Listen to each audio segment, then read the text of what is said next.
ka fakaraya qaabkii ay ku yareen lahaayeen fursadaha guusha ee Donald Trump iyadoo qaybo ka tirsan Somaliland ay roobab ka da'een ayaa haddana wali waxaa jira dhibaatooyin haysta dadkii xoolahoodu ay ku laadeen abaarta horta waxa weeye xaaladii koowaad waan soo gudubnay xaaladda labaad ee imka la baahnay la maraya waxa weeye in dadkan miisaan beera sidii loogu qodi lahaa dadkii xoolaha sidii iyo ciyaarihii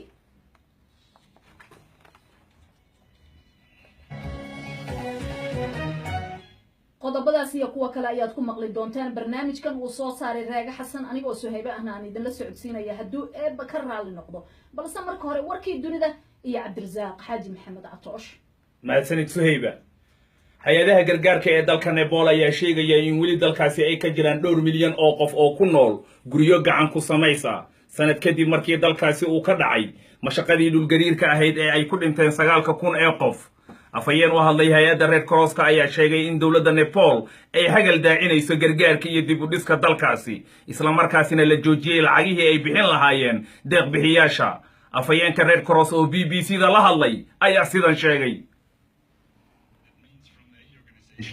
tani macnaheedu waxa ay tahay haddii laga eega dhanka hay-adaha gargaarka annagu waxaan qabanay breega oo waa istaajinay hawsha maxaa yeelay dawladdii ayaan dalabkeena yeelaynin sidaas darteed waxaan dawladda ka codsanaynaa in arrintaasi ay fasaxda hal miisaal ayaan idin siin karaa waxaan diyaar u ahaynay inaan guryo ka dhisna mid ka mid ah degmooyinka magaalada 100 guri ayaan dhisi rabnay wuxuuna ahaa mashruuc yar markii aan doonaynay inaan bilaawno guryahaasi dawladda ayaa nala soo xiriirtay waxayna tiri joojiya hawshani waxay noo sheegeen sidaas darteed ayaan u leeyahay bareega ayaan haynaa oo waa dhaqaaqi laanahay They told us you got to wait. madaxweynaha Mareykanka Barack Obama ayaa sheegay in midnimada wadamada Yurub ay tahay mid muhiim u ah dhaqaalaha iyo siyaasadda waqtigan casriga ah ee haatan la joogo khudbad uu ka jeediyay dalka Jarmalka ayuu Barack Obama ku sheegay in Mareykanka iyo adduunkaba ay u baahan yihiin Yurub oo midaysan oo dimuqraadi ah inay arkaan maxadada tareenka ee la weeraray dalka Belgiumka hadda ka hor ayaa maanta dib loo furay weerarkaasi waxaa loo geystay dariiqa uu maro tareenka dadweynaha waxaana lagu dilay dad gaaraya 16 qof wuxuu weerarkaasi dhacay subaxnimadii hore xilliga saxmadda ee dadku ay aadka u mashquulsan yihiin weerarkaasi kadibna waxaa dhacay weeraradii kale ee lagu qaaday garoonka diyaaradaha ee magaalada Brussels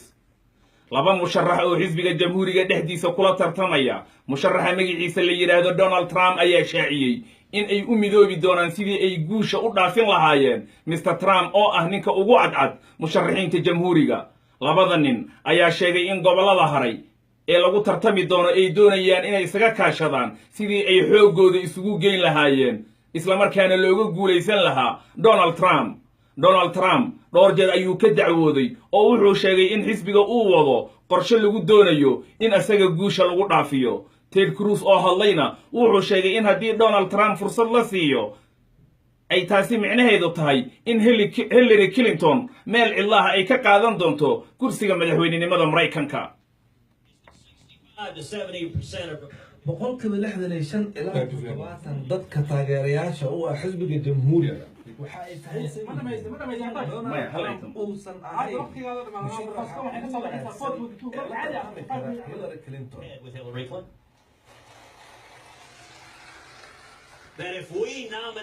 marka haddii aan soo saarno oo Donald Trump uu guulaysta Hillary Clinton way guulaysan doontaa oo waxay ku hormari doontaa nambara aad u tiro badan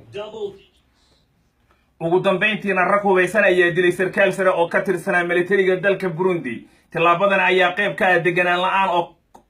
la'aan ka jirta dalka Burundi generaalkan la dilay ayaa lagu magacaabi jiray Athanase Karuruzu markii la tooganayayna wuxuu iskuulka u waday gabar uu dhalay caasimadda Bujumbura warkii dunidana waa naga intaa Suhayba mahadsanid Cabdirasaaq Xaaji Maxamed Catoosh ayuu kaasi ahaa oo inala socodsiinaya warkii dunida dhageystayaal u diyaar garooba qaybaha kale ee barnaamijka